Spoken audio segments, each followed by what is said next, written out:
morning, dear students. This is M. Dilip Kaur. I am an English lecturer and I have an 8 years experience as an English faculty. And today I am going to explain you what is the priority of nowadays in English language. And also this entire video is uploaded.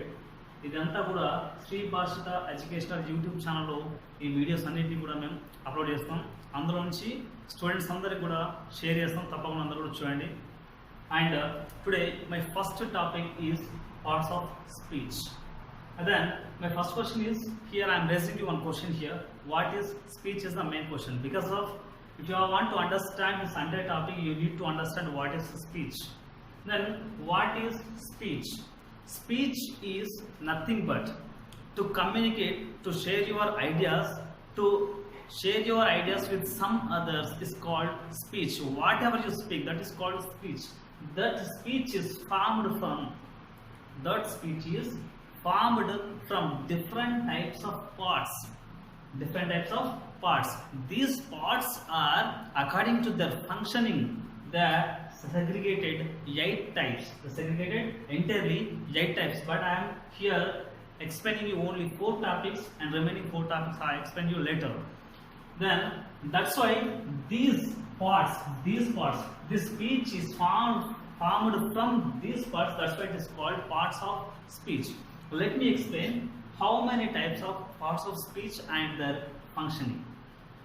First one is noun, second one pronoun, third one verb, and fourth one is adjective, and also adverb, preposition, conjunction and interjection also have here, but this 4 one is, as my initial topic is explaining you now. Noun ని తెలుగులో దీన్ని ఏమంటామంటే నామవాచకం అంటుంటాం. తర్వాత pronoun ని సర్వనామం అని, verb ని క్రియ అని, adjective ని విశేషణం అంటుంటాం. Actually, while you pronunciate them, the most probably you focus on how to pronunciate these parts of speech. Actually, pronoun, noun, verb, R is the silent here. Verb and adjective. Here is this is the silent. Noun, pronoun, verb and adjective. Namavachakamu, sarvanamamu, kriya and visheshanam. Just let me explain as they're individually for me. Okay then. Noun is always denotes what it is denotes to us. Noun is simply denotes to us place, person and thing. Wherever you go, place, person, things. For example, it is denotes, just you can simply and blindly you can consider it as noun. Just examples are here. Place, person, things. నేను ఇక్కడ ఏమన్నాను, place, persons, things అన్నాను కదా. ఇక్కడ place తీసుకుంటే కనుక Armoor, Kammarapalli, Nizamabad, what ever it is.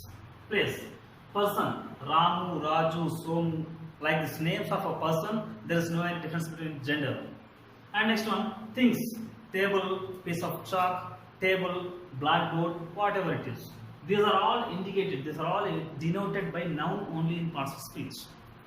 For example, Ramu went to market. This sentence is formed. For example, I am staying with my friend. Ramu went to market. This is the speech. This speech is formed from different types of parts. For example, Ramu is noun.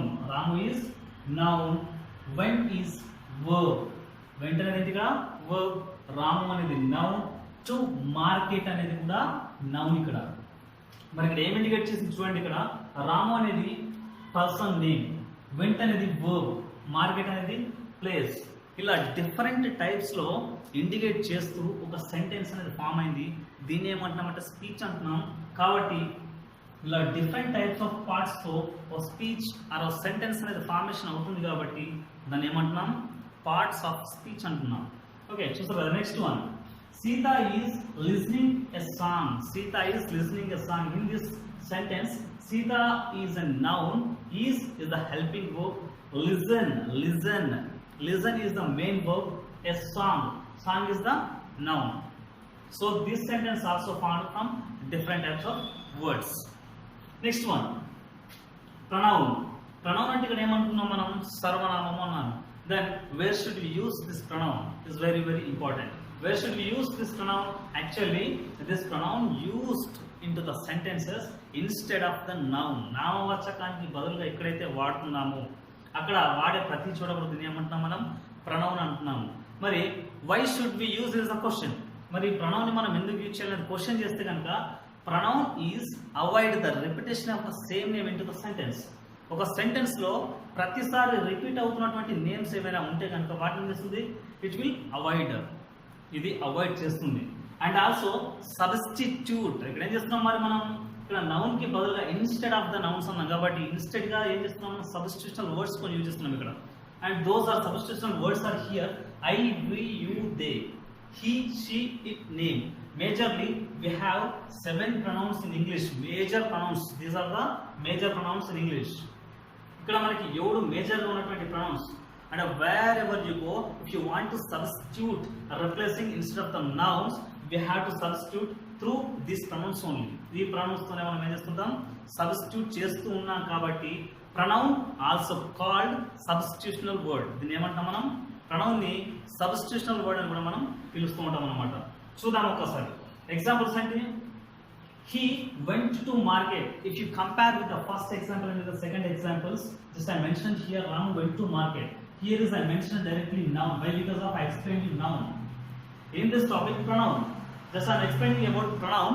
Pronoun means instead of the noun. So just I replaced it instead of Ramu. కాబట్టి ఇక్కడ రామ్ కు బదులుగా replace చేసి చెప్పాను ఇక్కడ ఏంటి he went to market. And what is the write down in this sentence pronoun? He is the pronoun in this sentence. And second one, she is listening a song. She is listening a song. ఆమె ఒక song వింటూ ఉంది. ఆమె someone. Particularly I didn't mention any name here. Particularly గా mention చేయలేదు ఇక్కడ. ఆమె ఒక సాంగ్ వింటుంది, ఎవరో తెలియదు ఇంకా మనకి. కానీ ఇక్కడ ఏం చేస్తున్నాడు పర్టికులర్ గా నేమ్ మెన్షన్ చేస్తే ఏమవుతుంది అక్కడ నౌన్ అవుతుంది. కానీ just I used here instead of the noun. నామవాచకానికి బదులుగా నేను ఇక్కడ సబ్స్టిట్యూట్ చేస్తాను షీ అని. కాబట్టి ఇక్కడ ఏమవుతుంది pronoun. These are the pronoun examples. Next one verb. ఇక్కడ వర్బ్ అంటాను. Verb is very very important in entire English language. The why because of verb is a heart of English language. ఎందుకోసం అంటే we can't frame any sentence, even one sentence we can't frame without verb. Verb అనేది మనం sentence లో లేకుండా English language లో ఎక్కడ కూడా మనం వర్బ్ అనేది సెంటెన్స్ ని ఫ్రేమ్ చేయలేము. మరి ఇక్కడ verb what it means, verb యొక్క మీన్ ఏంటి exactly? Verb means is nothing but action. ఇక్కడ ఏంటి action. It is verb is a word, it denotes an action of the noun and pronoun in to the sentence. Sentence లో ఉన్నటువంటి నామవాచకము సర్వనామము, నామవాచకము సర్వనామము చేసేటువంటి పని ఏదైతే ఉందో ఆ పని గురించి చెప్పేదాన్ని ఏమంటున్నామంటే క్రియ అంటున్నాము, దాన్ని యాక్షన్ అంటున్నాము. ఎందుకంటే ఇక్కడ వర్బ్ అనేది మేజర్గా దీని యొక్క ఇన్వాల్వ్ అనేది లాంగ్వేజ్లో ఖచ్చితంగా మనకు ఉండాలి. నెక్స్ట్ అడ్జెక్టివ్ అంటున్నాను. అడ్జెక్టివ్ మీన్ విశేషణము. Adjective is a word, it is qualifies noun and pronoun. ఇక్కడ ఏం చేస్తుంది ఇక్కడ అడ్జెక్టివ్ అనేది మనకి నౌన్ అండ్ ప్రొనౌన్ రెండింటినీ కూడా క్వాలిఫై చేస్తుంది. ఆల్సో అసెస్ ద క్యారెక్టరిస్టిక్స్, వాటి యొక్క లక్షణం ఎలా ఉంది దాన్ని క్వాలిఫై చేస్తే పూర్తి బాధ్యత ఇక్కడ ఎవరు ఉంటుందంటే అడ్జెక్టివ్ ఉంటుంది. ఎగ్జాంపుల్స్ కనుక తీసుకుంటే మనకి milk is in white colour. Milk is in white colour. Milk is a noun. Milk ఇక్కడ ఏంటి నౌన్ అనేది మిల్క్. ఈజ్ అనేది హెల్పింగ్ వర్బ్. ఇక్కడ ఇన్ అనేది ప్రిపోజిషన్. వైట్ అనేది ఏమంటే ఇక్కడ అడ్జెక్టివ్. ఇక్కడ కలర్ అనేది ఏంటి నౌన్. ఇక్కడ ఏం చేస్తుంది adjective. It is qualifies about milk. And what colour milk it haves. Milk అనేది ఏ కలర్ లో ఉంది కదా. మిల్క్ అనేది ఏ కలర్ లో ఉంది. మిల్క్ అనేది నౌన్. నౌన్ అనేది ఏ కలర్ లో ఉంది. ఇక్కడ మనకి ఏం చేస్తుంది మనకి దాని క్యారెక్టరిస్టిక్స్ ని దాని క్వాలిటీ గురించి చెప్తుంది. అంటే ఇక్కడ ఏంటి adjectives always qualifies noun and pronoun into the sentence. Next ఇక్కడ ఏమంటుంది ఇక్కడ మళ్ళీ example Ramu is the tallest boy in the class room. Ramu is the tallest boy in the class room. Class room లోనే tallest bye ఎవరు అంటే ఇక్కడ రాము అంటున్నాడు. అంటే ఇక్కడ ఏంటి రామ్ గురించి ఏం చెప్తుంది ఇక్కడ? అతను టాల్ గా ఉన్నాడా, షార్ట్ గా ఉన్నాడా, ఫ్యాట్ గా ఉన్నాడా, థిన్ గా ఉన్నాడా, రెడ్ గా ఉన్నాడా, బ్లాక్ గా ఉన్నాడా, ఇతను ఇక్కడ ఏం చూడండి నౌన్ యొక్క అతని యొక్క క్వాలిటీ అనేది ఎలా ఉంది అనేది అసెస్ చేస్తుంది. ఇలా నౌన్ ప్లేస్, పర్సన్, థింగ్స్ వీటన్నింటినీ కూడా నౌన్ ప్రొనౌన్ వీటి గురించి క్యారెక్టరిస్టిక్స్ ని అసెస్ చేసేది ఏదైనా ఉందంటే కనుక అడ్జెక్టివ్స్ ఉంటాయి ఇందులో. నెక్స్ట్ ఏంటంటే ఇక్కడ పార్ట్స్ ఆఫ్ స్పీచ్ లో among these 8 parts of speech లో మనకి ఏంటంటే those are works depends on one another, ఒకదానిపైన ఒకటి డిపెండెంట్ గా ఉండి పనిచేస్తుంటాయి. ఎలాగో చూద్దాం ఒకసారి. నౌన్ అంటున్నాను ఇక్కడ. Noun always reveals us or denotes us place, person, things అన్నాను. ప్లేస్, పర్సన్, థింగ్స్ అన్నాను. మరి నౌన్ కి బదులుగా వాడే వాటిని అన్నింటినీ కూడా ఏమంటున్నాను, instead of noun we using those are all considered as pronouns అంటున్నాను. నౌన్ కి బదులుగా వాడే వాటిని అన్నింటినీ కూడా నామవాచకాలు. ఇక్కడ నామవాచకానికి బదులుగా వాడేవన్నీ కూడా ఏంటి ఇక్కడ సర్వనామం అన్నాము. మరి ఇక్కడ నెక్స్ట్ వర్బ్ అంటున్నాను. Noun pronoun verb is denotes us, action is being done by noun and pronoun into the sentence. చూడండి ఒకసారి. నౌన్ కి బదులుగా వాడే ప్రొనౌన్స్, నౌన్ ప్రొనౌన్ రెండు కూడా సెంటెన్స్ లో ఏ రోల్లో ఎటువంటి యాక్షన్ ఎలా చేస్తుంది అని చెప్పేది ఏంటి, verb. Noun pronoun verb. Next adjective. Sentence లో noun and pronoun adjective is qualifies the quality of the noun and pronoun into the sentence. Sentence లో ఉన్నటువంటి నామవాచకానికి సర్వనామం యొక్క క్వాలిటీని క్వాలిఫై చేసేవి adjectives. And also noun, pronoun, verb, adjectives also their subparts. For example, noun. Noun is classified as common noun, proper noun, collective noun, abstract noun and concrete noun. Like this, these are all parts of speech. 8 parts of speech has slightly like noun. Everything is separated as different sub classifications. Okay, thank you. And these are the entirely 8 parts of speech, and these are the 4 main parts of speech, and the remaining 4 topics we have.